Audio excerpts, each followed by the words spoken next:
Sandy says read, and welcome to the channel. This evening we are going to do a review and discussion of Beautiful Colors by Andrew Golub, that is Durandy, to those of you who know him as Durandy. I made the book naked because I didn't want to harm and distress the jacket. Oh, you guys, if I'm going to have this much trouble getting words out, this video might take a little while. Okay, I made the book naked so that I didn't harm the jacket cover. Okay, so I'm going to set this aside so that it's right there over there. Let's begin. Let's begin by saying, please subscribe to the channel. If you are not already a subscriber, I welcome you to subscribe. I welcome you to ask your friends to subscribe as well. Because here at Sandy Says Read, we typically do book reviews, booktube tags, and bookish stuff. From time to time, we throw in the 80s. We talk about Duran Duran because that's how we roll here at Sandy Says Read. I am a huge Duranny. If you followed this channel for any length of time, you are aware I'm a huge Duranny. I love the Duran. And when I discovered that Durandy,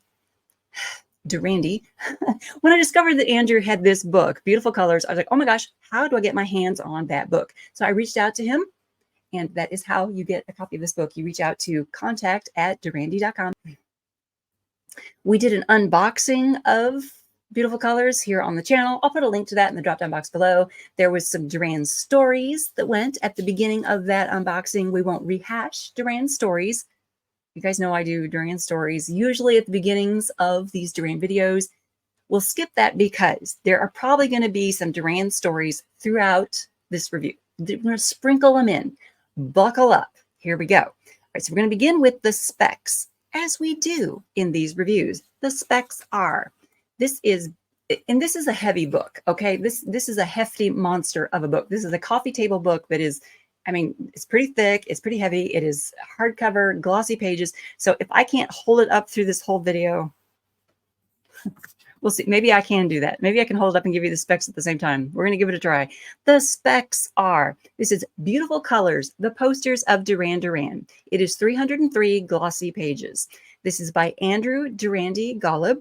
The foreword is by Nick Rhodes. The afterword is by Sylvia Bates. The copyright page. Oh, yes, I'm going to read for you the copyright page.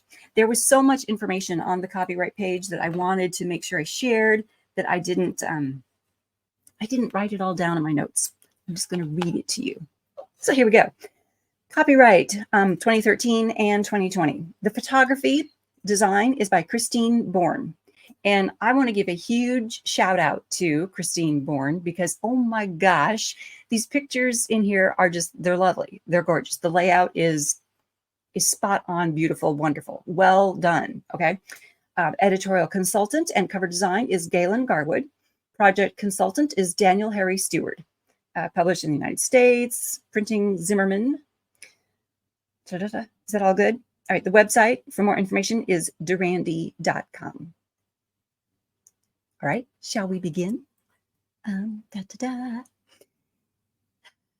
Andy states in the introduction, Beautiful Colors offers a rare examination of one band's career as viewed through its posters. And you guys, that's exactly what's happening here. We get to take a walk down memory lane and look at Duran Duran's career from like the early days when they were just getting started, at the Rum Runner, basically, all the way up to the Paper Gods and the concert at the Kennedy Space Center. Okay, all the way up to then. It is thorough. Okay, everything is in here, and it's amazing. And we're going to go through it together. We're not going to look at all 303 pages. We're not going to look at every single thing. I'm not going to trounce all over his copyright, but we're going to look at a couple of things that just stood out and made me go, oh, share this. Okay. All right. Let's see. Information you might want to know. Andy has listed at the bottom of, let me see if I can just open to a page and show you. Okay. At the bottom of these pictures, and there's going to be huge glare. I apologize for that now, but you know how it is here on this channel. There's going to be huge glare all the time. At the bottom of the pictures, he has listed, you see there's a line down there.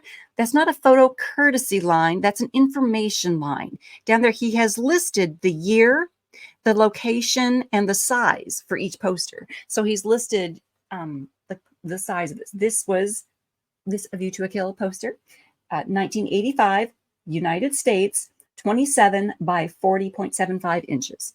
Okay, so that's your example of how these things are listed for you throughout the book. So let's go to page 15. We're going to page 15, a poster with the dance moves. Oh yeah. Okay, so y'all may know in it's Planet Earth, the video for Planet Earth, you know, there's this little dance that a couple characters do in the video. Okay, so on page 15, we get the steps for that dance on a poster. And I don't believe I had ever seen this. Can you guys hear me? I'm not speaking into the microphone. Sorry. Okay. On page 15, we have this poster. Get it up there for you. This poster. And you see down there at the bottom of that poster, there are the dance steps for that little, you know, new romantic, new wave dance. How cute is that? How fun is that? I had never seen that before. And here I am, 40 years of Duranie, and I've never seen that poster. I turned to that page and went, oh, how cool is that? Love it. Hold, please. I'm telling you, this thing, it's a heavy book, so it's a little more difficult to manipulate than most books here on the channel. On page 49, let me get it up here. Okay, you see this page, this page, the Verkerk poster set. These are the giant posters that reportedly, these were available at Six Flags when I was a teen. These were available at Six Flags. A friend reported that to me. It was like, oh my gosh, you can get them at Six Flags. Like, oh my gosh, I need to get to Six Flags. And I had friends who could go to Six Flags with me, but that was right before the Great Purge, you know, of my room, the Great Purge of all things, you know, music and crazy, right? If I was obsessed with it, it needed to be, you know, removed so that I could focus on, you know, schoolwork and school things and scholarly things that would be helpful to me in life, right? So I did not get to Six Flags in time to purchase those posters. So I never had those posters during the 80s, those fancy posters that are here in the book. So when I turned to this page in the past week or so, when I turned to this page, I was like, oh, yeah, I remember those posters. I remember coveting. I remember wanting those posters, and that was not for me until later. Later in life, I was able to get. I know that I had the one of John, because, you know, there's each of the 5 members of the band was photographed, and then the main poster that had all 5 of them from that session. Yeah, I know that I still have the one of John. It's rolled up in the closet over there. Still have the one of John. And I think I had Simon. I think I had him as well. I know that Janine had the Simon one, because that would be up on the wall when we would have Duran parties. All right, let's go to page 68 and look at some Power Station stuff, okay? There we go. There's our Power Station. And you see this, I can't move my finger because it's too heavy, you guys. I can't move my finger. This poster of the Power Station with Robert, Andy, John, and Tony. That poster, I had that on my wall in college, my sophomore year. And Kim, my roommate, she referred to this whole wall setup as the altar. I hadn't recognized that I had set up my music stuff like an altar. I didn't realize I had done that. It just turned out that way. But I had the poster of the Power Station up above my stereo equipment, above my desk. And it just kind of all built up to the Power Station above it. And when she pointed out, you know, she called it the altar at one point, and went, oh goodness, I didn't intend that. I needed to rearrange a few things so that it no longer looked like a freaking altar in the dorm room. Yeah. Okay. Let's go to page 77. And this is an Arcadia. Oh, yeah. Arcadia. You guys, one of the best albums ever was So Red the Rose, right? So we have lots of Arcadia stuff. There are a few pages of Arcadia in here, right? And I'm going to tell you, most of the Arcadia album is on my Choices series playlist. It just is. There's so much good and moody about that album that it just needs to be on my playlist.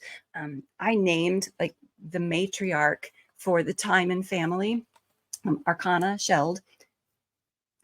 I named her Arcana because the song Rose Arcana is just so lovely and melodic and beautiful. There's just something mysterious and moody about it, right? And I wanted that for my matriarch. I wanted it, even though she's not in the story. She was born 200 years ago, right? She's in the past. Yeah. And thus, the estate is Hleo Arcana. It is a stronghold of Arcana, right? Yeah. There you go. We Duranis, we get influenced by this Duran stuff. All right, page 127. Let's go to page 127. I will see if I can't edit out all of these moments where I'm just like trying to get to the page. Okay. I'm just trying to be delicate with it. I'm trying to handle with care because this is a special book. All right. It is a special keepsake. It's not just a coffee table book that you would throw onto the coffee table and everyone can rifle through it. This is a special kind of collector's item. Okay. I don't know, it just needs to be handled with care. But if you will see on page 127, we have the subway poster of The Violence of Summer. I had this subway poster. I think I still have it rolled up in the closet, right? It's simply huge. This poster is just simply huge. And whenever we would have the Duran parties at my house in Kansas City, the garage would be cleaned out so that we could turn the garage into a disco. And that poster was just simply huge. So of course we put that up on the garage wall because it would fit on the garage wall. It was lovely there. Yeah, that worked out nicely.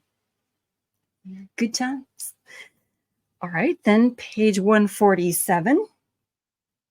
Page 147, we take a look at the Thank You album. We have remembrance of the Thank You album and things, posters and flyers that were released with the Thank You album.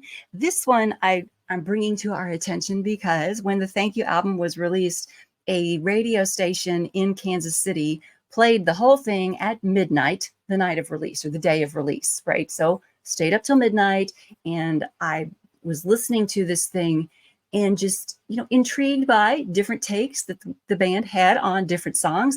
But when Drive By started, you guys, Drive By was just incredible, right?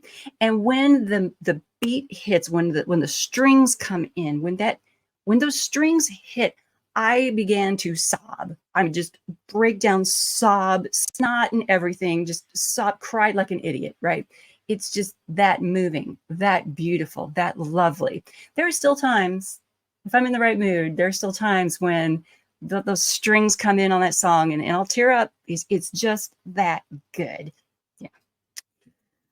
All right. So that's the Thank You album. Let's go to page 207. Page 207 is why I'm wearing the pink t-shirt for this video. On page 207, we take a look at Red Carpet Massacre. And we see this poster right over here, which I've got somewhere rolled up in the closet. I've got this poster right here. This is from June 17th of 2007. And June 17th of 2007, Christine and Janine and I were in New York for the show. Yeah, we went there because June 17th is my birthday. So I got to see Duran Duran on my birthday in New York, and it was fabulous. Of course, they played, they came out on stage before the show actually started. They came out on stage and said, hey, we're going to play a couple of songs from our new album. And they played a couple of songs like over the loudspeaker. And then they came out and did like the show, right? Okay, so that's what they did. It was fabulous. It's fantastic. Okay, next. Is that all? Those are all the pages that I've marked for us to take a look at in here together. But I just found that as I went through the book, as I went through looking at each page, and each page has, like I just showed you here, there's the poster and there's some information below it. But at the beginning, it's heavy, you guys. At the beginning, there's some text. There's a block of text that like talks about, okay, Red Carpet Massacre. Here's just some basic information. Andy took the time to talk about who designed the poster, who was the graphic artist, who was the inspiration behind the designs that came together. I mean, he gives you that kind of information in here, and I thought that was lovely too. And all kinds of trivia and information that I had not paid attention to in the past, stuff I didn't know, stuff that is in here now. It's in this book.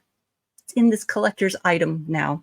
But as I went through, especially for some reason, the astronaut information, when I got into the astronaut tour information, I started to get really emotional. I mean, hold on, whew, it's going to hit me again. I mean, there were tour dates and tour posters that I remembered. There were a couple. Did I write it down? Did I write down the dates? Yeah, December 17th and 18th in Birmingham and Manchester, England. I went to those shows. My friend Ginger and Aluska, we traveled separately, but we got over there and we went to those shows together. And there were memories made because of the astronaut tour. There were memories made because of every tour, because of this band. Okay, I wrote it down. This holds true. I have friends, I have memories, I have experiences because of Duran Duran, because of this band, because of these tours that are now memorialized in this collector's item. And I have it now in my possession. I can go back through. I'm thinking about taking like the ticket stubs that I have. I don't have all of my ticket stubs because things have happened over the years. I've moved a lot, but I have a lot of my ticket stubs, and I'm thinking of taking the ones that I do have and putting them in here, like just sliding them in so that they are in a good, safe place instead of just in that bag over there with my albums. I want to put them in here so that they are with their posters. So they're next to their posters. I think that would be nifty and cool. I think that would be a good way to have them for safekeeping. All right. That's just me. That's just what I want to do. Anyway, at the end of the book, Andrew writes for us. One of the biggest lessons learned from Duran Duran's career is how small the world can feel through music. Language barriers, cultural differences, and geographic distances melt away beneath a shared passion for this band's songs, a truth that emerged when this book was first released. Fans responded across the planet, enthusiastically relating their stories, recalling their favorite milestones in the band's saga. And so on, and so on, and so on. He is absolutely right. That is exactly the experience I had going through this book, looking back through this, having these memories just pop up in my brain, remembering things that I got to do with different friends. I mean, Christine and I got in my little blue car and drove across the state of Kansas. Whoop, hang on. I'm going to lose it again. Christine and I drove across Kansas and up into Colorado and went to one of the concerts from the wedding album. We went to that together. I mean, that was a huge road trip, just the two of us hanging out. You know, that's where we got the idea that, okay, all Duran trips need to have bananas, Pop-Tarts, and bottled water. That's all we need. And we can go on a Duran trip. We can survive on bananas, Pop-Tarts, bottled water. Off we go. Yeah, that's all you need. Okay, so you need bananas, Pop-Tarts, water, and your BFF. Thumbs up for a great book, a wonderful walk down memory lane. Thank you so much, Andrew. This was awesome. I'm about to burst into tears again. Thank you so much. You guys, I can highly recommend this book. I will put a link below for how to get in touch with Andrew so that you can get a copy of this yourself, because I highly recommend it. If you're a Duranny, you need to have this in your life. You need to have this walk down memory lane. It's amazing. I recommend going through this. if you're going to be emotional like I was, go through it yourself, by yourself, have it alone, or sit down with a BFF and go through it together and yeah, giggle over stuff. It's amazing and great. You guys, thank you so much for tuning in.